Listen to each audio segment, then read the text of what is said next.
Cuando estamos empezando en el mundo del Machine Learning, creemos que es básicamente tomar un dataset, limpiarlo, entrenar un modelo, disponibilizarlo y poder hacer inferencias y listo. Y en realidad es un poquitito más complejo en el ámbito empresarial. En ese momento, Cell sintió el verdadero terror. Las empresas suelen buscar personas que puedan resolver un problema, tener un modelo, disponibilizarlo para que lo puedan utilizar, ¿sí? Y aportar valor sobre todo a la solución.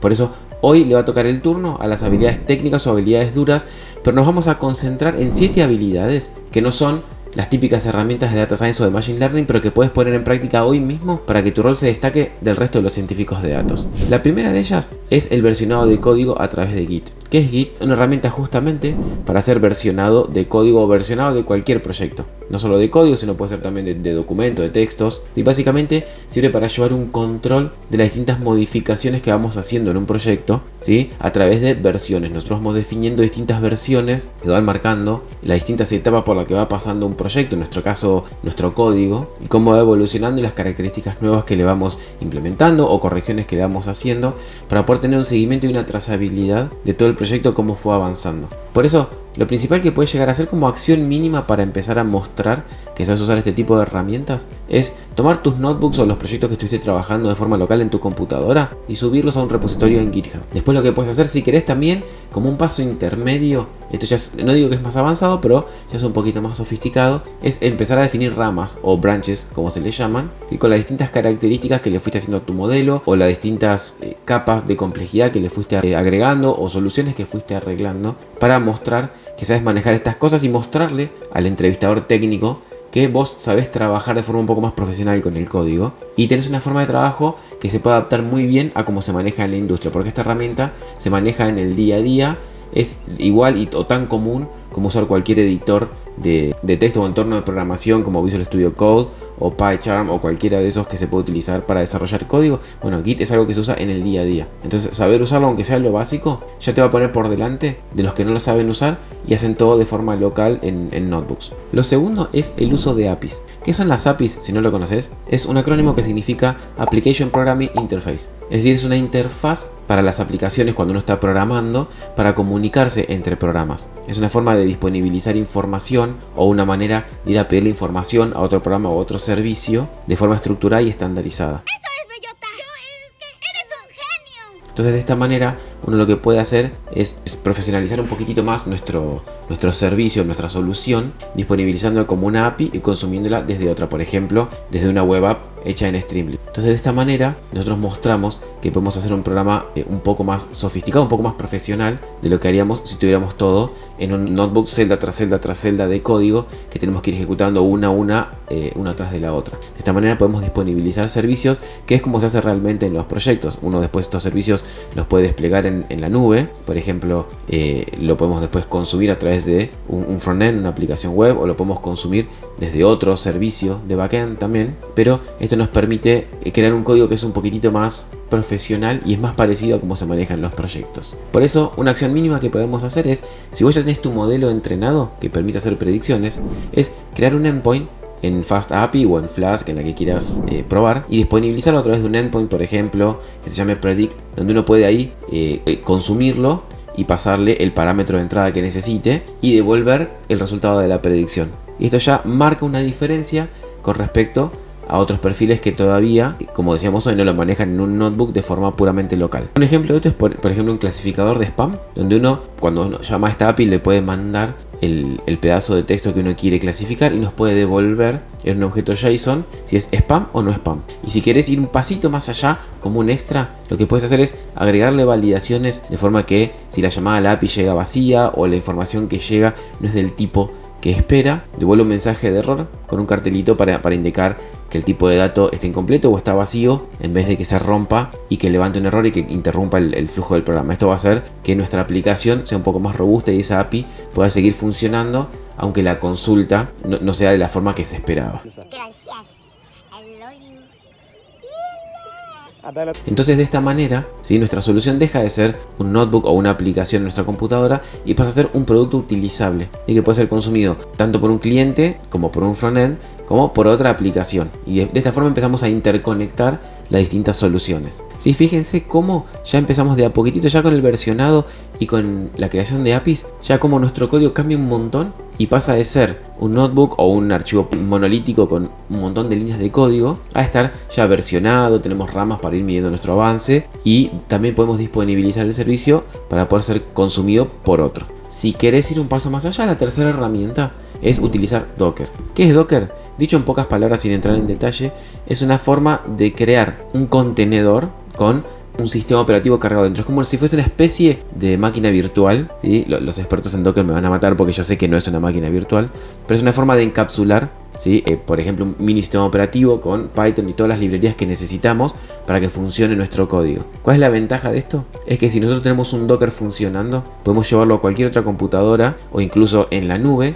y asegurarnos de que va a funcionar. ¿Por qué? Porque adentro tiene todo lo necesario para poder cargar nuestro programa, que funcione, que pueda hacer las inferencias, que pueda disponibilizar nuestra API, y de esa manera nos liberamos del problema de que podamos tener algún tipo de conflicto de dependencia si nosotros queremos correr nuestro programa en otra computadora o en otro entorno, ¿no? Entonces de esta manera también vamos un pasito más allá en profesionalizar nuestro código y lo podemos trasladar o desplegar incluso en una nube o en otra, porque ese contenedor es como autocontenido y es agnóstico al sistema que nosotros estemos utilizando. Incluso hasta se puede llevar a computadoras que no son PC. La acción mínima que te puedes llevar de acá es tomar tu código, por ejemplo el spam que yo les mostraba o el que estén trabajando ustedes, crear esa API para disponibilizar, meterla dentro de un contenedor y ejecutar el Docker build y el Docker run para que corra dentro de ese contenedor. Entonces así lo puedes llevar a otra computadora o incluso en la nube sin dolores de cabeza y sin miedo a que empiece a tener estos problemas de dependencias entre librerías. Y si querés ir un puntito más arriba, la podés subir a Docker Hub,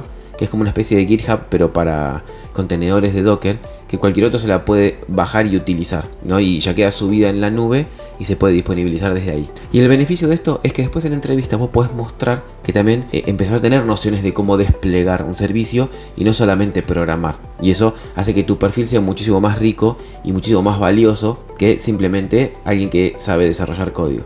Vaya, no encuentro fallas en su lógica.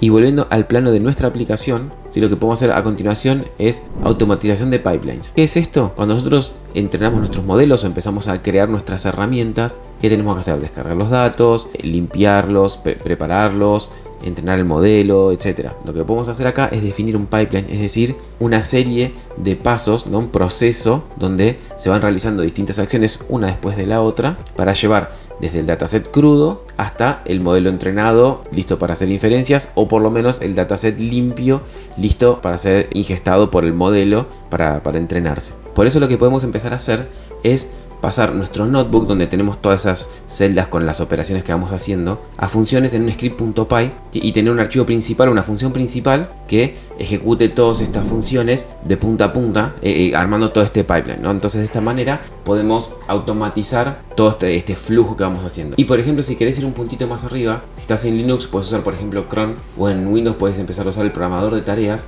para hacer que esta tarea se ejecute periódicamente, por ejemplo, todas las medianoches, ¿sí? O cada una hora o como uno quiera, ¿no? Entonces de esta manera hasta incluso puedes automatizar cómo funcionaría este servicio. ¿Y cuál es el beneficio de esto? Es que empezás a mostrar que pensás como un ingeniero, como que estás tratando de armar una solución que funcione y que realmente aporte un valor, y no solo como estudiante, no ese pensamiento académico de lo que estamos haciendo es un ejercicio para mostrar que sabemos utilizar las herramientas. Luego está el monitoreo y el logging, porque trabajando en ciencia de datos no termina todo cuando disponibilizamos el modelo.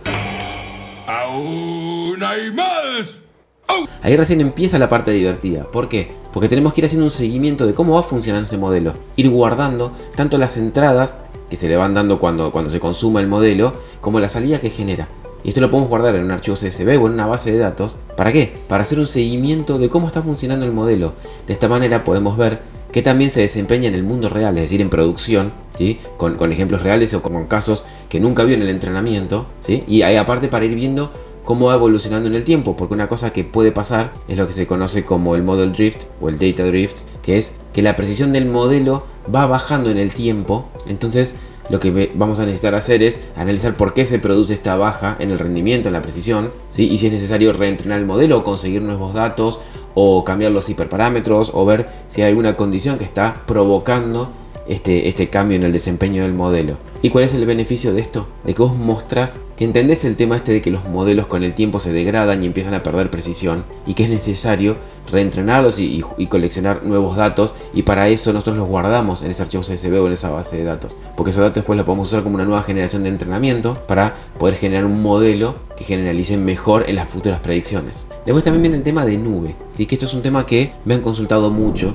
porque es algo que en las entrevistas se suele preguntar, ¿sí? Es raro que siendo juniors ya sepamos mucho de nubes, porque es un tema por ahí un poco más avanzado, y también es un tema que muchas veces se solapa con la función de un DevOps. Pero está bueno que conozcamos aunque sea lo básico para poder disponibilizar nuestro modelo en la nube, en cualquier servicio, ¿no? Ya sea en los grandes como Azure, AWS o GCP, o en algo un poco más chico, un poco más casero, pero saber que lo podemos disponibilizar para que lo consuman otros. Entonces una acción inmediata que vos podés hacer es esta API que vos creaste, poder disponibilizarla, pero no es necesario utilizar ninguna de esas nubes que suelen tener un costo, aunque algunas tienen un plan gratuito inicial como para poder probarlo. Pero puedes empezar, por ejemplo, desplegándolo en Hugging Face. Hugging Face Spaces, ¿sí? Es una parte que tiene Hugging Face que nos permite desplegar modelos con ciertas restricciones, ciertas limitaciones, pero para hacer demos o para practicar como queremos hacer nosotros, o un prototipado rápido, sirve muchísimo. De hecho, en el Data Lab Workshop nosotros lo usamos con los chicos para poder desplegar nuestras soluciones y que queden disponibilizadas para ser consumidas después desde otro servicio,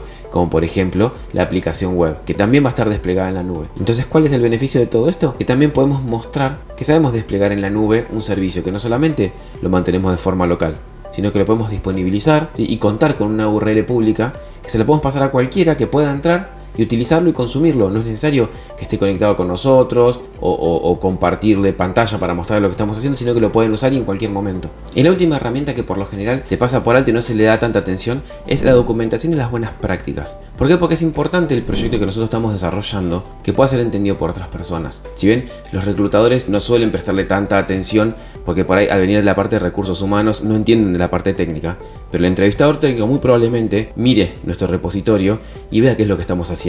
Por eso es importante que el proyecto esté claro y se entienda qué es lo que estamos haciendo. Entonces una acción inmediata que ya puedes hacer es tomar el proyecto en el que vos estés trabajando y crearle un archivo README en formato Markdown como el que usa GitHub, donde explique cuál es el problema del cual se partió, cuál es la solución propuesta, cuál es el impacto que podría tener en el negocio y también las lecciones aprendidas, ¿no? Que aprendimos con esto y correcciones a futuro, mejores futuras que se le puede llegar a hacer. Si querés ir un paso más allá, podés agregarle más cosas, agregarle alguna aplicación un poquito más detallada o agregar una documentación en un directorio aparte en el repositorio, ¿sí? Pero ya con eso que te dije te alcanza, y si querés agregarle algo mínimo al README puede ser algunos ejemplos de cómo se consume, cómo se utiliza, para que el que lo use en unos pocos segundos pueda darse una idea rápida de qué es lo que hace y cómo funciona, ¿no? Cómo descargárselo, cómo clonarlo, cómo instalarlo, cómo consumirlo, para que lo pueda empezar a utilizar. Y obviamente el beneficio de esto es que el que lo vea, ¿sí? Sepa que nosotros podemos trabajar de forma ordenada, de forma prolija, que tenemos un repositorio bien armado, y obviamente esto nos da también un beneficio automático porque la persona que lo está viendo puede entender de qué va el proyecto. Pues si está todo mal explicado o mucho texto pero sin sentido, o no hay un README, la persona que entre por ahí automáticamente sale y ni siquiera entra. Y por ahí es un proyecto súper interesante y puede mostrar un montón de cosas que nosotros sabemos hacer, pero si no lo sabemos mostrar o no lo presentamos en la entrada, sí, nadie se va a enterar. Y dentro de lo que es buenas prácticas también está bueno mantener buenas prácticas en programación, ¿no? Con respecto a los nombres de variables, a la creación de clases, a la modularización del código. Bueno, hay un montón de cosas que esto ya es otro video aparte, así que si querés que te cuente de buenas prácticas en programación, sobre todo enfocado a los científicos de datos que no solemos venir del área de ciencias de la computación, déjame el comentario debajo para que, si hay muchos interesados, voy a crear un video sobre las buenas prácticas en la programación. Entonces, en resumen, ¿sí? Trabajar con Machine Learning o en ciencia de datos no es solamente entrenar modelos, ¿sí? Es también tener en cuenta que lo tenemos que poder disponibilizar para que lo pueda usar otra persona, y lo tenemos que tratar de construir y mantener de forma que después sea fácil escalar cuando el modelo sea cada vez más complejo, o si lo tiene que usar otra persona, que también sea entendible. Entonces estas herramientas te van a ayudar a convertirte en un perfil muchísimo más completo y muchísimo más abarcativo que simplemente limpiar datos y entrenar un modelo. Me gustaría que me dejes en los comentarios cuál de estas 7 herramientas es la que primero vas a querer implementar, y si querés que cree un video con un tutorial completo de cómo hacer para llevar desde una notebook a disponibilizar un API con la solución, déjame un pulgar arriba en los comentarios y si junto suficientes pulgares, creo ese video. Nos vemos la próxima. Chao.